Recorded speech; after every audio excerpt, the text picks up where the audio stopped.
Hi, everybody. It's really great to see you again. I'm Bec Wiles, and that guy is Amit Prakash. This is Prakash. Yeah, How are you? How are you today, Amit? I'm very well. So excited for our second live show called The Power of Two, where we have a super important topic today, and Right. that is Well, the topic today, kind of the opposite of what we did last week, or last time, sorry, is what is the danger of not training good salespeople? And, I'm sure you get the same as me, Amit, where business leaders are worried about, hypothetically, training great salespeople and then they leave. And, this is something that us trainers globally, we hear, don't we? absolutely. It's the most common question, I would say. Yeah.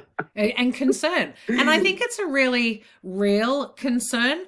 One of the things that I think that we need to think about is with the generation of salespeople that are coming through now, they really value training as a piece of the puzzle, if you like, that will get them to stay with you. Um, I think about years ago, we would go into training as young salespeople. We would go into training, and you would have to, if you left within a certain period of time that you were trained, you had to pay back the company training fees. And I think, I don't hear that that's done much these days. Are you hearing that from your neck of the woods, Amit? Not really. Yeah. And you're absolutely right that when we were going for trainings, we used to sign an agreement that you Right. have to work for 2 years or 3 years, in some companies, even 5 years, because they had series of trainings planned and they Right. wanted their return on investment to come for Yeah. the company. But these Yeah. days, I don't see it much because Yeah. there is dearth of qualified, real, good, passionate salespeople, Yeah. and companies don't want to lose them No. with these stringent criteria. Yeah. Yeah, I fully agree. I just don't see it being a trend these days. Not a bad idea, but I don't see it being such a trend. One of the things that as a business leader that I would be wanting somebody to think about is that if we were to be training your salespeople to become outstanding salespeople and high performing salespeople, it helps with the growth of your company. Now, is it a single piece of business? Is it business that's been brought in over a period of time? Is it, forecasted business that's coming in? And that's all led through the training that you've done and that you've invested into that salesperson, and that return on that investment um, is really important, right? Absolutely. There Yeah, is no doubt about it. yeah. And if we flip it around about the danger of not training your qualified or passionate salespeople, they are numerous. Yeah. Numerous. Would you like to take that on and then I share some? I thought we could have ended with that.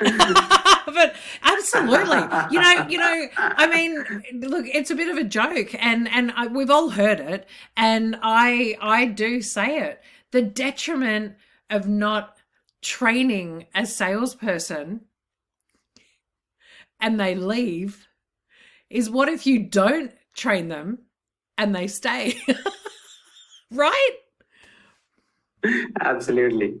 Absolutely. And I think that's worse for your business than it is better.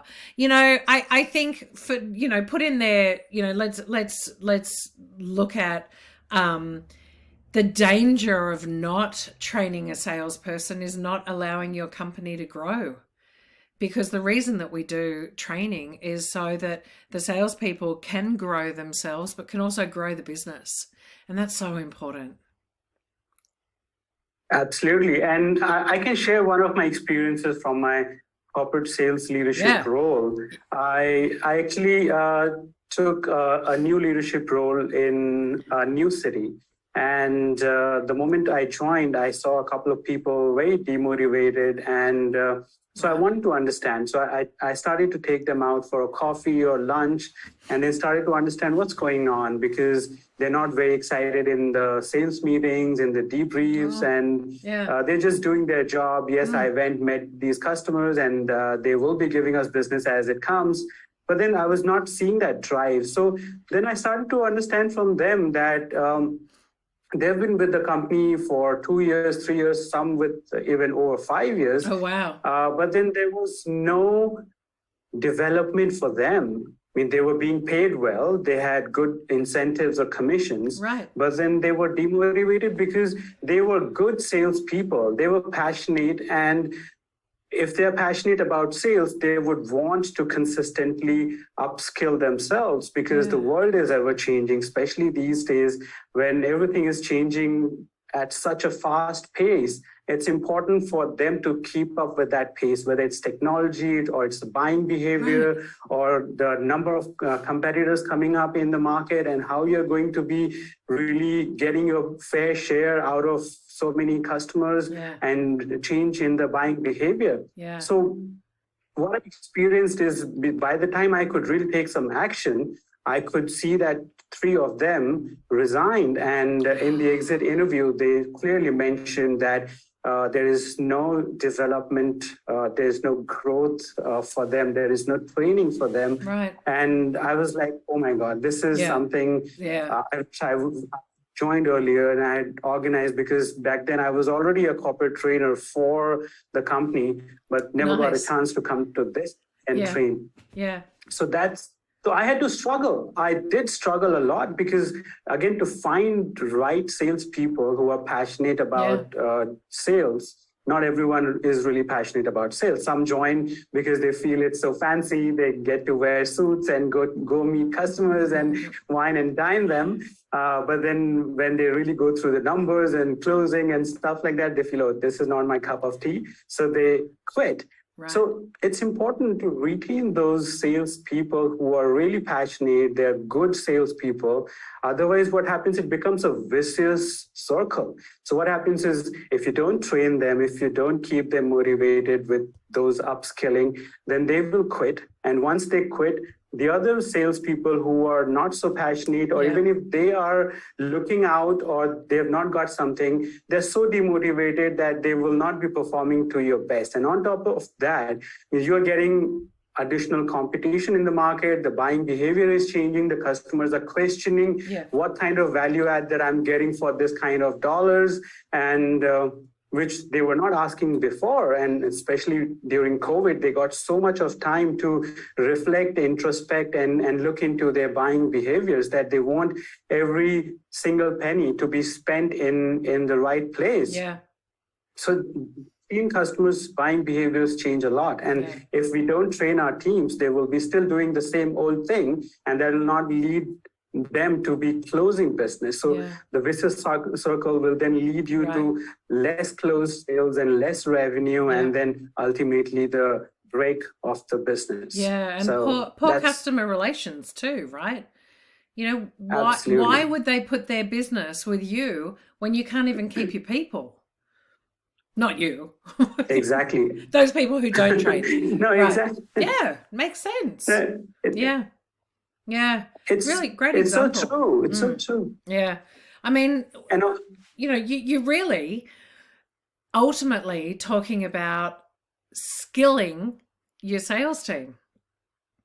You don't go and get your car fixed at a mechanic with somebody who's not been trained, or get somebody to build your house that hasn't been trained in how to do that, or cut your hair or color your hair, or, you know, it's just, it's like, it's a necessity, but it's also looked at times as a nice to have, which is a bit of a shame, because here you are not wanting to upskill or skill your team.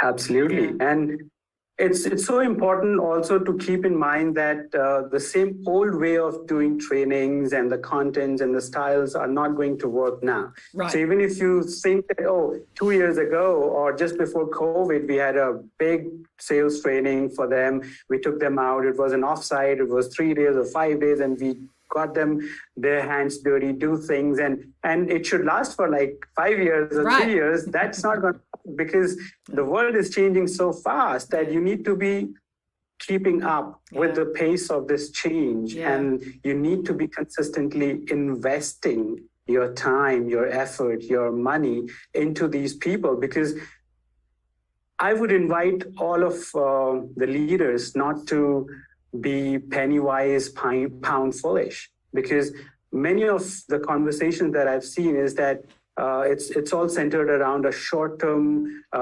savings that, oh my God, I have to pay so much for training, but then they don't look at the return. They don't look at the long term. They don't look at the number of deals that they will close, or how efficiently they will be able to close, how great customer experience that they will be able to create that will lead to more business, repeat business from the existing customer, and also referrals from them.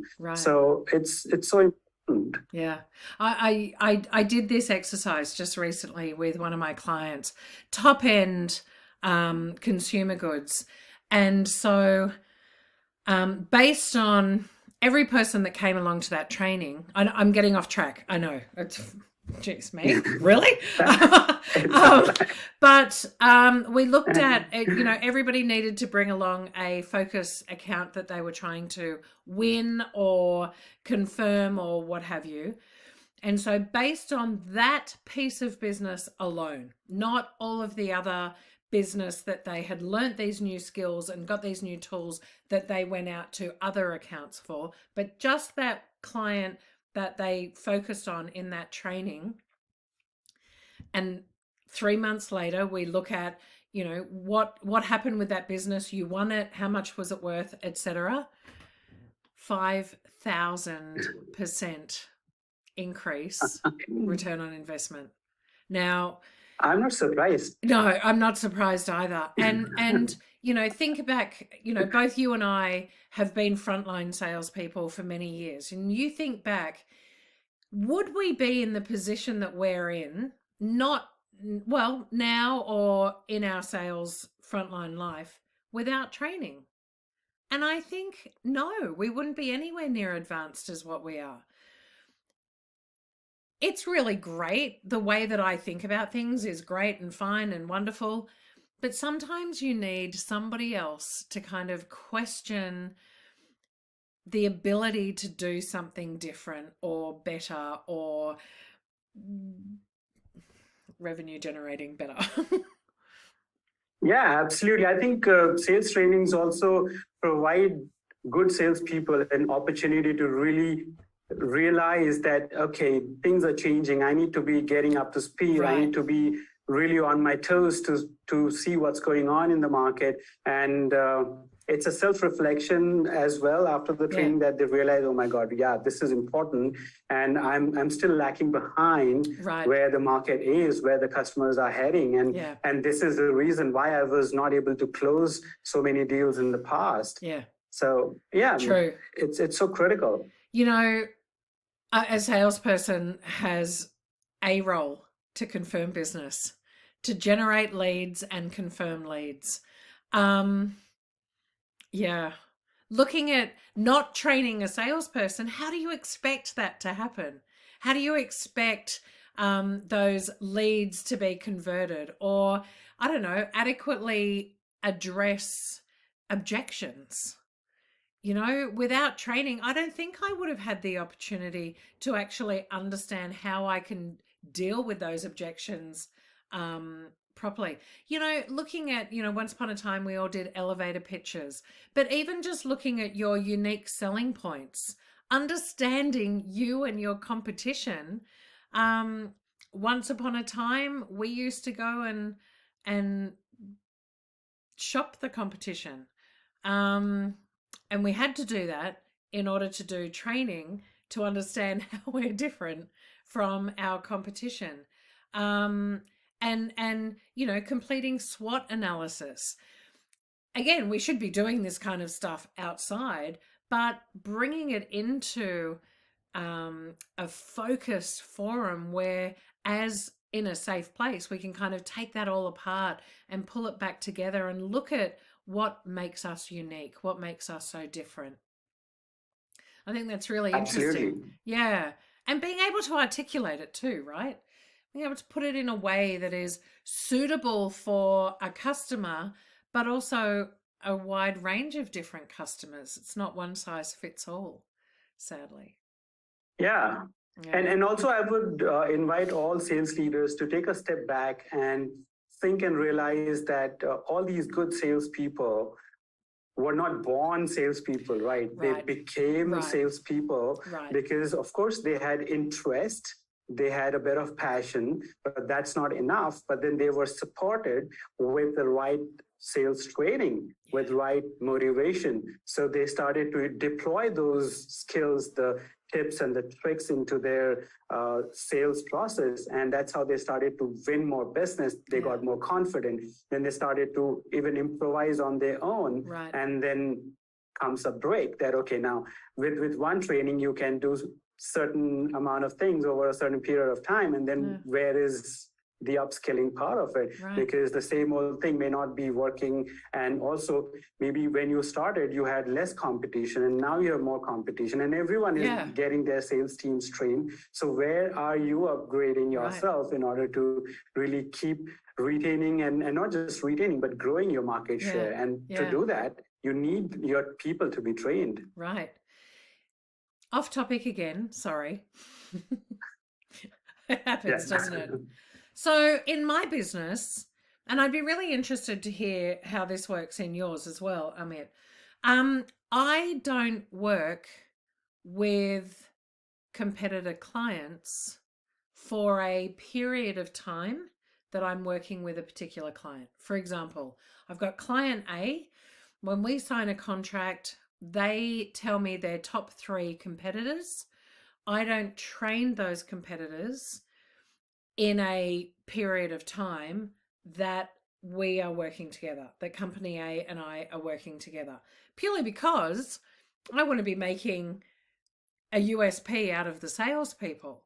And so therefore, how could you do that if I'm training the same thing to multiple people? How does it work for you? Yeah, so in our framework of working, as I think I've shared in the past, we follow a 3D framework. Discover, deliver, and determine. It's an end-to-end support system. So in the discover phase itself, we first try to understand from the leadership team what are the skill set gaps that they see in their team, and what is their business direction in the next 3 to 5 years' time. And then the next very important question is, who are your top 3 competitors?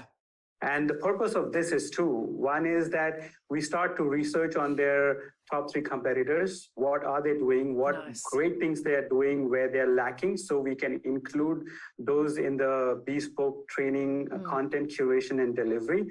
Plus, consciously, we try not to work with them for the next 3 years. Right. And whether there is an agreement or not, some companies, I think very few companies have proactively come and asked us that, okay, if you are working for us, is it possible that for the next 1 year or 2 years or 3 years, you will not be working for our top 3 competitors? And we do agree to that, and we do sign an NDA and stuff like that. But then even if they don't ask us, it's our conscious responsibility that we don't work for their top 3 competitors for a certain period of time, mostly like 3 years, because our projects also are there to provide them consistent support. So it's just not one of training, but then also providing consistent interventions, short interventions, in order to ensure that what they learn becomes a part of their work DNA. Nice. And that kind of runs over 6 months to even sometimes 1 year. And that's the reason we say, okay, for the next 2 years, we're not going to work with the top 3 competitors, because there is no dearth of companies in the world, right? And the world is open. We travel, we do virtuals, we have our focused markets, and we have enough business to train. So why would you not take this step of not training your customers' top 3 competitors? So we do that, yes. Yeah. And the 2 things come to mind. That's why you and I work so well together because our morals and our standards align. But also with that, I couldn't be okay training competition or competitors in the same piece that I'm training this particular company. So I think, you look at that as a business model, and an economist would go, "What are you doing? You're a fool." But in fact, we actually it creates a much loyaler customer to us, which, if you think about it, that's exactly what we're trying to train our salespeople in the training that we're doing, is to having a trained salesperson promotes loyalty with your customers. Oh, yes, absolutely. Because I mean, sometimes it feels like that it's a kind of dress or a uniform for them. Of course, we Right. wear nice suits and jackets, and if not, at least very presentable clothing for some industries who don't like to wear suits and jackets. That's right. But salespeople still are the most presentable, I would say, if I'm not wrong. Yeah. And that's because we want to create that first impression that yes, a professional person has come to meet me, and I should Right. give them the time and value. Right. I feel more important than that is that when they start talking, when they start presenting, when they start to provide you the solutions, Yeah. when they start building trust with you, that should be more important than just wearing a certain uniform or a dress. Exactly. Because yes, that can create the first impression, but what happens after that? If Yeah. they're not trained, and their dressing is not with the trainings that they provide, their presentation is not with the trainings that they are provided, Yeah. then in the second step itself, they will lose. Yeah. So it's equally important to Yeah. create a first impression, but then carry on with your right sales skills as well. Right. And, sales training is not all about this big strategic monster that, sometimes we think that needs to happen. I find that I'm kind of going through this real phase at the moment of, real fundamental training, kind of brand new salespeople or people who have never been trained before. COVID and lockdown was really tough. We will agree with this till the cows come home. That was a strange thing to say, but you know what I mean. Virtual training was great, and it is great, and it makes it so easy to reach so many people very quickly, and it's great. Face-to-face training will never be replaced. I have done the same training in person and virtually, and I can guarantee the quality of training that came from face-to-face as opposed to virtual. It's, we all get it, right? But a lot of these people that I'm training at the moment, we're really going through some pretty simple stuff, which I think is simple because I did it 35 years ago. But these poor people have never learnt any of this before, and you just see these light bulbs going off, and it's like, you're just making my job easy, Bec. You're just making it so much easier. And imagine how much business I can confirm knowing this information and these new skills and tools that I've got. Oh, just everything falls into place. And as a trainer, that's just golden, isn't it? Yeah, we feel so good. It gives that sense of satisfaction that, yes, I have achieved something. Even if you don't get a trophy, but such comments, such feedback, whether it comes from the sales team or their leaders, it's like a virtual big trophy that, and I sleep so well that evening that, oh my God, this is the day now. I've achieved something, and I'm going to take a good night rest because I know that I've made a difference in the lives of people. Yeah. When you're trained well and trained properly, and you've got those tools and skills, and you take it away from the training as a salesperson, you take it away and you practice it, because you'd hate to learn this and go and try it on a customer without practicing. However, once you've done that and you do that practice and you go and deliver it to 1, 2, 5, 20, 2,000 customers, actually doing future business with those companies is so much easier, because you're, in essence, as the salesperson, you're kind of training your customers to interact with you differently and to, basically confirm business a whole lot quicker. In my world, I would love for salespeople, which is what I teach, for salespeople to go into their customers, present the solution, present the pricing, whatever it is. You ask for that business, you get the confirmation, and you go straight to contract. And there's none of this mucking around with proposals and requoting and negotiating. That's all done. And you go straight and just think about the conversion rate.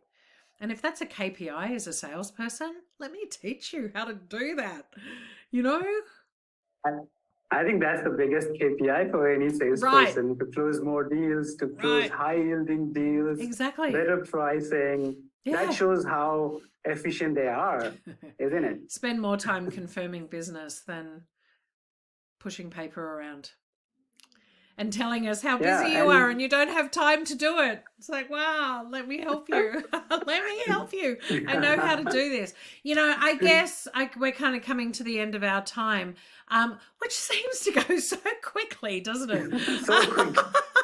Oh my God. Guess, in essence, investing in the cultivation of adept salespeople. It's not just about the means to drive sales, but it's kind of pivoting strategy of fostering really long-term business success. And the detriment of not training your salespeople is the opposite of what I just said.